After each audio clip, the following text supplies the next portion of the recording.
A grey morning, the 12th of November 1944, the cold wind sliced through the decaying wooden barracks of Stalag Luft I. In a dim, bare stone room, Captain James R. Whitmore, a pilot of the U.S. Army Air Forces, sat across from 3 German officers. His hands were shackled. His flight jacket was torn and worn. A fresh bruise still marked his cheek from the beating the night before. But his eyes remained sharp and steady, giving nothing away. For a moment, it felt like he was the one conducting the interrogation. At the center sat Lieutenant Colonel Franz Bauer, studying Whitmore like prey backed into a corner. He spoke in smooth, deliberate English. "We know your unit. We know the mission code. You just need to confirm it." Whitmore remained silent. 1 minute passed. Then 2. He glanced briefly at the soldier laying out the tools of interrogation. Then, with calm defiance, he turned to Bauer and asked, "Do you have any coffee?" The quiet audacity of that question threw the colonel off balance. For 4 straight hours, they tried everything: persuasion, threats, even dragging in the frozen body of a fellow airman who had died from the cold. But nothing worked. Whitmore spoke only his name, rank, and POW number. He sat like a man carved from iron, steady and unyielding, and in that camp he was far from the only one. Captain Whitmore was just one among more than 7,000 American airmen held at Stalag Luft I, a prisoner of war camp located near the town of Bath in northern Germany, right by the frigid shores of the Baltic Sea. Established in 1941, the camp was originally built to detain captured Allied pilots following bombing raids. By late 1944, after waves of strategic bombings and the bloody Battle of the Bulge, the number of American prisoners surged dramatically. The camp was divided into separate compounds, each made up of clusters of bare wooden barracks, all enclosed by barbed wire fences, guard towers, and heavily armed sentries.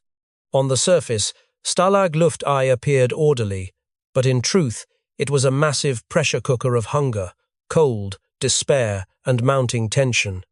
Inside those cramped rooms, most of them young pilots from the United States Army Air Forces were forced to learn how to endure skin-cutting cold, meager rations, and relentless interrogations by the Germans. To many Germans, this place was merely a detention facility. But for the American prisoners, it became a test of will. And within those coils of barbed wire, resilience began to shine not through gunfire or defiance in force, but in unyielding stares like Whitmore's, in silence that defied authority, and in a spirit that refused to bend to the enemy. From the very first moment they set foot in the camp, the American soldiers understood.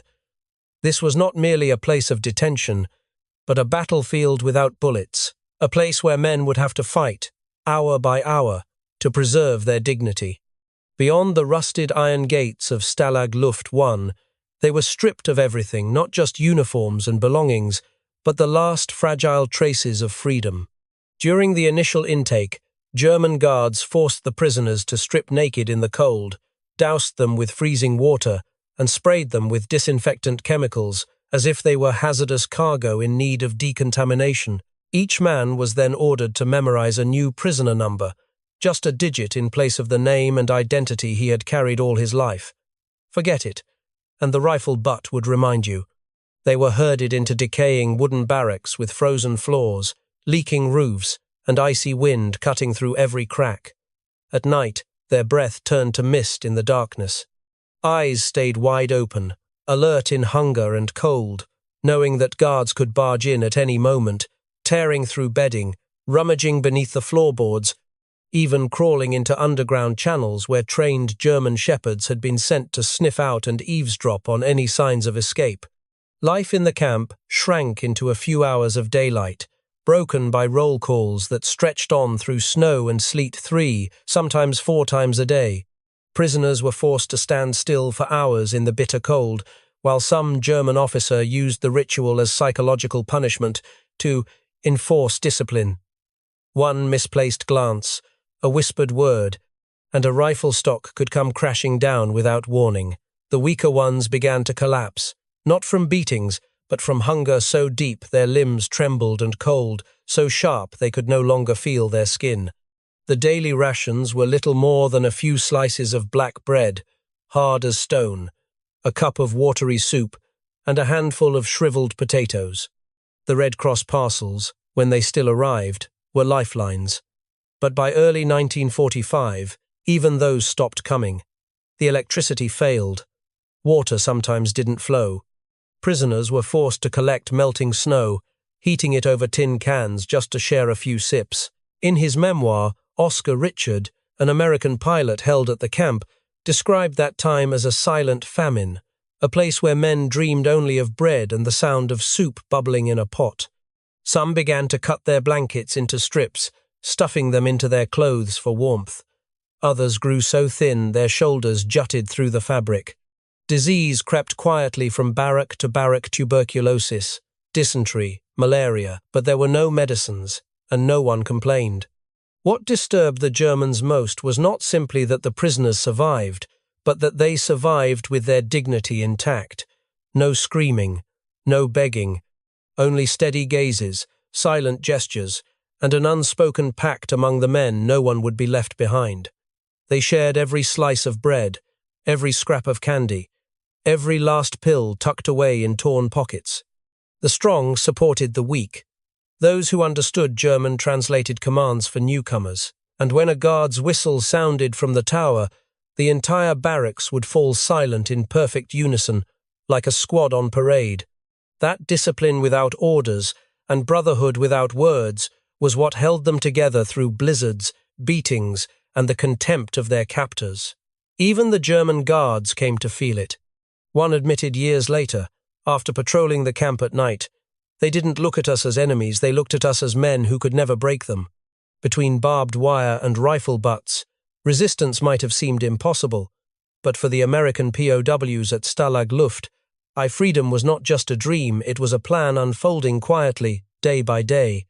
Deep within the freezing barracks, secret meetings took place each night by candlelight, a flame no larger than a pencil tip, shielded by scrap tin. The men who had once been pilots, mechanics, and squadron leaders now crouched together on the dirt floor, sketching tunnels, calculating wind directions, and charting patrol timings, as if planning a miniature military campaign. The Escape Committee, a name that might have sounded laughable inside a prison, operated like a well-oiled machine. Some dug, some kept watch. Others served as decoys, faking coughing fits or picking fights to distract the guards. The soil from the tunnels was hidden in trouser legs, scattered grain by grain across the yard during exercise hour. Even that alone demanded almost inhuman patience. In total, at least 140 tunnels were dug by American and British prisoners during the life of Stalag Luft I. Most were never used. Some were discovered early, others collapsed in the rain. Still others were sniffed out by German shepherds before they could be finished. But what unnerved the guards most wasn't the tunnels themselves. It was the sheer unwillingness of these Yankee prisoners to sit still. Even knowing the odds were against them, they kept digging as if each strike of the shovel into the earth was a way to remind themselves, "I am still alive, and I have never surrendered." The Americans didn't just dig tunnels, they dug up news, quite literally. In a corner of one barracks, a small group secretly assembled a radio from hidden scrap parts, batteries from flashlights, copper wire pulled from boot soles, and an antenna twisted from blanket threads. No one believed that such a cobbled-together machine could actually pick up the BBC.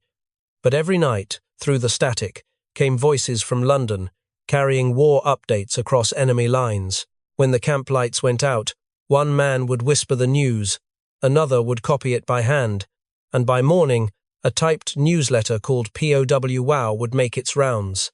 One copy for each barracks. A single thin sheet of paper, but it carried the weight of 1,000 victories. Prisoners passed it hand to hand in silence, eyes gleaming in the dark. American troops crossed the Rhine. Berlin under siege. Roosevelt dead. Truman sworn in. Each word was a dose of hope, a quiet message. Hold on. We're coming home. POW wow. the largest underground newspaper in Nazi Germany, became a symbol of belief. Ray Parker, a downed pilot, served as editor. He once joked to fellow POWs, "We've got no ink, no office, but thousands of loyal readers and not one dares miss an issue." Of course, the German guards weren't fools. They smelled burning paper, heard the whispers. Then came the searches, the confiscations, the threats. Once, they tore apart a barracks for 3 straight hours and still failed to find the radio, hidden beneath the 3rd floorboard and shielded by a dirty sock. It became more like a chess match than a crackdown, and the Americans always stayed one move ahead. In that cold prison, each copy of POW WOW wasn't just read, it was lived. It reminded the prisoners the world was still turning, the war was still raging, and they were still soldiers in the fight. Strangely enough, that refusal to go silent, to stay still, or to die without resistance, was exactly what began to unnerve the enemy. If the tunnels symbolized the will to escape, then the stage built from scrap wood and the hoarse voices echoing in the night became the Americans' battlefield for spirit, a different kind of resistance. At Stalag Luft I, after freezing roll calls and sleepless nights of hunger, a group of prisoners would quietly pull back a makeshift curtain strung between 2 barracks. A clean bedsheet became the backdrop. Flattened tin cans turned into props. The spotlight? Just a single flickering bulb siphoned off a guard post wire. Yet in that fleeting moment, the prison turned into a theatre. And the prisoners, however briefly, became dreamers again with the right to laugh, to sing, and to imagine. Some sang jazz with only their voices. Some mimicked the German guards, sending muffled laughter rippling through the crowd. Others performed Hamlet in a slow southern drawl. For those short minutes, war vanished, barbed wire dissolved, and they became fully themselves, if only for one night. That wasn't all. Some prisoners took even bolder risks. They crafted a violin out of bed slats, using steel wire from mattress springs for strings, and practiced in secret after roll call. On some nights, Ave Maria would echo faintly from the end of a barrack, soft as a whisper, yet strong enough to make men grip each other's hands in silence, afraid that if they cried, they might not stop. It was that fragile sound that held life together when bodies were wasting away and hope had grown as thin as the POW WOW newsprint. Then came Christmas of 1944, the harshest winter since the war began. Snow blanketed the prison yard. The temperature plummeted far below freezing. In each barrack, over 100 men huddled under torn blankets, passing around a mouldy scrap of dry bread, closing their eyes to listen as one voice quietly began.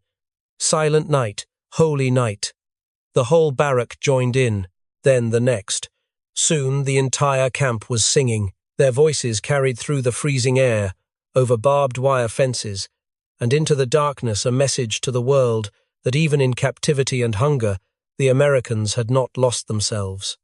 The German guards heard it, but none tried to stop it. Some simply stood silently behind the watchtowers, lighting cigarettes, eyes fixed on the blackened yard where hundreds of prisoners sang with a kind of unshakable faith.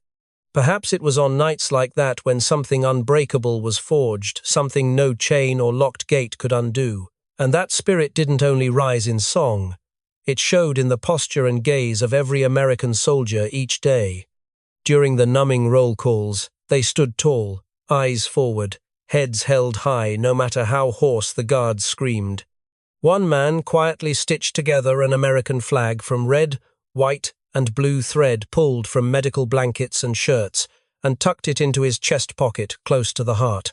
No one saw him raise it, but they all knew, when freedom came, that flag would be the first to fly. No slogans, no speeches, just a man standing upright in the snow, a folded flag in his breast pocket, and a hymn echoing through the prison that was all it took to declare to the world, "We are American soldiers, and we have not fallen." By early 1945, the war had tilted decisively in favor of the Allies. Nazi Germany was faltering on both the Western and Eastern fronts. The Soviet Red Army surged through Poland like a firestorm, while American and British forces had crossed the Rhine. All across Europe, the ground seemed to be shaking beneath history's feet. But within the barbed wire of Stalag Luft I, what troubled the American POWs most wasn't the chaos of war but the moment just before freedom, because they knew that was always the most dangerous one. Rumors spread like wildfire. The Germans might evacuate all the POWs westward to use them as human shields, or worse, carry out a mass execution of the entire camp before the Red Army arrived. There was no shortage of brutal precedents in other camps, and that fear hung heavy over every barracks. The prisoners, already gaunt from a winter without food, cold to the point of stuffing straw into their clothes for warmth, now carried the added weight of an invisible dread hanging over their heads.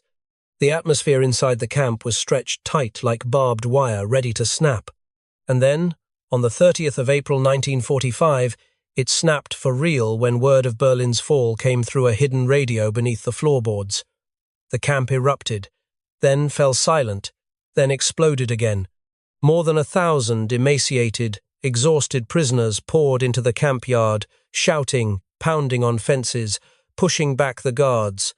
They had no weapons, but they had a very clear demand. No evacuation, no retreat, either stay and surrender or leave alone. Leading them was Captain Henry R. Spicer, an American pilot with a voice like a blade. He shouted to the crowd, "If they take us, we'll die one by one. Better to die here than be target practice for the Nazis." That spontaneous uprising was quickly crushed. Guards stormed in with rifles raised. Spicer and several others were seized and thrown into solitary confinement. A death sentence was issued almost immediately. Spicer would be executed the next morning for inciting a riot. But the sentence didn't sow fear. On the contrary, it became a signal, an alarm that made every prisoner begin preparing for their final stand. A battle without blood, but one that demanded intelligence and courage. Everyone understood. It was now or never. What the Germans hadn't anticipated was that the Americans in this camp still had a chain of command, and their commanding officer had never relinquished his post. That man was Colonel Hubert Hub Zemke, legendary leader of the 56th Fighter Group, who had shot down dozens of German planes before being captured and brought here. Throughout his captivity, he continued to run the camp like a functioning military unit, maintaining morale, enforcing order, and coordinating closely with other prisoner leaders. That night, as the chaos began to subside, the new commandant of Stalag Luft I, Colonel Gustav von Warnstedt, requested a meeting with Zemke. No guards, no weapons, just a conversation between two officers, two men standing on opposite ends of a war nearing its end. Zemke was unwavering. He rejected the order to evacuate. He knew all too well that amid the chaos of war, moving thousands of prisoners was not a humanitarian effort, it was a slow-motion death sentence. And he also knew, if they clashed with the Red Army, the Germans would be the first to die. The negotiation dragged on in tense silence. But eventually, the German commandant came to understand their time was over. Von Warnstedt nodded in reluctant agreement, saying nothing. The condition: the prisoners must maintain order and not cause unrest. In return, the German guards would withdraw quietly, avoiding confrontation with the advancing Red Army. That night, no gunshots rang out.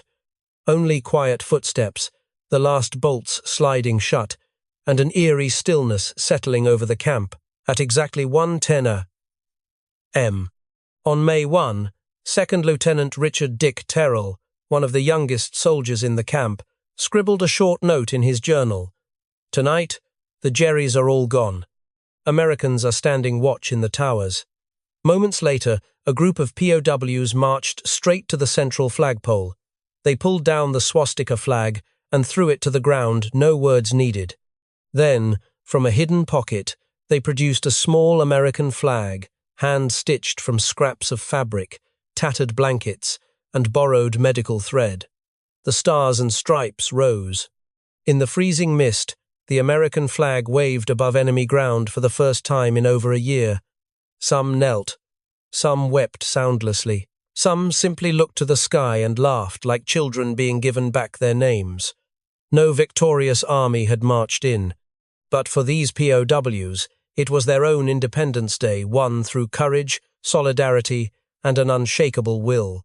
Amid the chaos of late April 1945, as German forces withdrew silently from Stalag Luft I and American prisoners raised their flag on a shivering wooden pole, one man chose a different path, not waiting to be granted freedom, but taking it with his own hands through a plan so daring it bordered on impossible. Robert Bob Hoover, an American pilot who had spent over 16 months imprisoned in the camp after being shot down, knew this was the moment. If ever there was a chance to escape Germany on foot, this was it. Defying Eisenhower's orders for POWs to stay put for safety, Hoover and two friends slipped through the fences under cover of darkness, disappearing into a fog as thick as the hunger and doubt that had shadowed them for months. They ran through open fields, mud up to their knees, stomachs churning from days without food. Eventually, they reached a small farmstead in the crumbling German countryside, knocking not with words, but with desperate eyes. A widowed woman opened the door with caution, but when she saw three ragged men carrying nothing but the will to live, she took them in and quietly shared the last loaf of bread left in her home. Not only that, she secretly handed them a pistol, no questions asked. In return, Hoover wrote her a brief note in English, instructing her to keep it safe so that when American forces arrived, she could prove she had helped Allied prisoners. A hurried thank you, but it carried the full honor of an American soldier. At dawn, the three men set off, finding a few old bicycles abandoned by the roadside, and pedaled their way through deserted villages. By noon, they stumbled upon an abandoned German airfield wreckage of planes scattered everywhere, waist-high grass reclaiming the ruins, and there, amidst the chaos, Hoover froze. In front of him stood a Fokker Wolf 190, the very fighter once feared by American airmen still nearly intact. While inspecting the cockpit, a German mechanic suddenly appeared and shouted, "Halt!" at gunpoint. But Hoover, without hesitation, drew the pistol, the one given to him by the widow, and aimed it straight at the man's chest, barking in broken German he had picked up in camp. "Start. Now!" The engine roared to life. Hoover climbed into the pilot's seat, exchanged one final look with his two friends, no words, only understanding. The aircraft had only one seat. There was no other choice. He throttled up, and the FOVU 190, the Nazi symbol of aerial power, shot into the sky, this time under the command of an American hand. That flight was anything but safe. Hoover flew hundreds of kilometers through Allied-controlled airspace, with no radio, no recognition marks, just the enemy's paint job. One wrong assumption by an anti-aircraft crew and he'd be shot down in an instant. But luck, or fate, was with him. He landed safely in a field near the Dutch border, where bewildered British troops stared in disbelief as a German warplane touched down on their soil, and from it stepped a dirt-smeared, emaciated man with a faint smile and fire in his eyes. Hoover would later call it the craziest thing I've ever done, and the most worth it. Back at Stalag Luft I, the remaining POWs awoke to a May morning with no guards, no shouted orders over the loudspeakers, only an American flag fluttering where the swastika once flew. They embraced each other in the prison yard, crying not out of fear or pain, but because, finally, they could feel freedom with every sense, with the air, with the light, with the heartbeat in their chest. The next day, Soviet Red Army troops arrived at the camp, took over security, and distributed loaves of black bread and thin soup. Though the prisoners wouldn't be repatriated immediately, waiting nearly 2 more weeks for American forces to bring them home each day, survived behind barbed wire after enduring cold, hunger, torture, and despair without losing their dignity, was a day already won. They left the camp in order, carrying memories no one could strip away of carols sung in hunger and frost, of the POW newspaper passed like a lifeline, of tunnels that never reached freedom but always existed in their will. And perhaps, if anyone ever doubted that the American spirit could be imprisoned, they needed only to look at the young pilot who had once been captured, then flown to freedom in the enemy's own plane. When he took off, an entire generation rose with him, not with weapons, but with something even stronger, a will that would not surrender. Looking back on those months when human will stood face to face with the brutal machinery of war, one begins to understand why even the German guards eventually bowed their heads to the American prisoners. The Americans did not resist through pleading or silence, but through upright posture, unwavering discipline, and dignity that endured the cold, mud, and gnawing hunger. The enemy's respect did not stem from any battlefield victory, but from witnessing how these men held fast to their spirit even when they had nothing left in hand. At Stalag Luft I, in the waning days of April as the tide of war was turning, the attitudes of the German guards began to shift. Some stopped shouting. Some quietly saluted Colonel Zemke, the prisoner who commanded the camp with the calm authority and vision of a true officer. A small gesture, but one full of meaning. Those who once held rifles were beginning to see the prisoners as equals. In that setting, the American spirit stood out most clearly, principled, organized, and always ready to engage with conscience.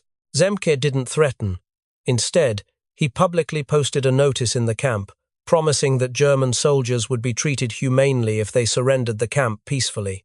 That promise of decency built trust, and it was what convinced Commandant von Warnstedt to choose a quiet withdrawal over chaos. After liberation, the ironies became even more telling of the Americans' moral gravity. Many German soldiers sought to slip westward, preferring to surrender to the Americans rather than fall into the hands of the Red Army. Some came to the very prisoners they once oversaw, men they once looked down upon, to ask for help in keeping order, to seek a chance at mercy. There were hesitant glances, quiet handshakes exchanged in the middle of the yard, parting words whispered in silence. They were no longer guards, but human beings, seeking refuge in the compassion of those they had once imprisoned. And on the other side, the American prisoners stayed true to the conduct they had maintained throughout captivity, not with hatred, but with dignity, order, and a sense of duty. They sang hymns in the cold, staged plays in crumbling barracks, dug tunnels in silence, published secret newsletters under constant surveillance, and raised their flag in the heart of enemy territory.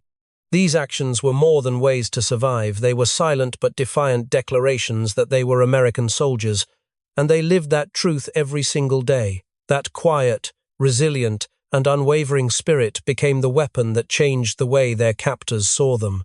Their story, from handshakes in the prison yard to a rebellion of will, from the underground press to the star-spangled banner flying over enemy soil, is not just a slice of history.